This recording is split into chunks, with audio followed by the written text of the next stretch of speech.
Joining us today is Catherine Parada, a junior at Emerson College, majoring in broadcast journalism. If Catherine's voice sounds familiar, it's because Catherine's been working on our health segments. Well, this time our focus was on how language contributes to disparities in healthcare. To learn more about that, I talked to Dr. Green with the Disparities Solution Center and Lourdes Sanchez with Interpreter Services at MGH.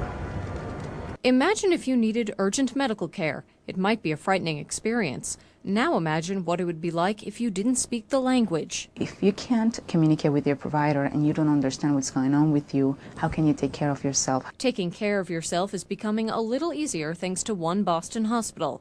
Mass General is launching a national center right here in our own backyard. It's called the Disparities Solution Center, and language is a primary concern. They need to have a healthcare team that's able to speak to them in their own native language. Language isn't much of a problem here at Mass General. A team of interpreters is on hand to help about 300 patients a day.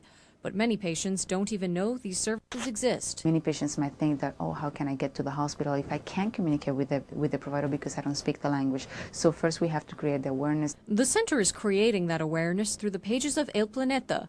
It's using the Boston-based Spanish newspaper to make readers aware of available health services. What we're trying to do with El Planeta is to quarterly get information out about the issue of disparities and improving your health and health care. The center is also trying to improve health care by launching bilingual care programs outside Boston. We want to make sure that patients have access to materials that are in their own language. So if for Latinos, they need to have some things in Spanish.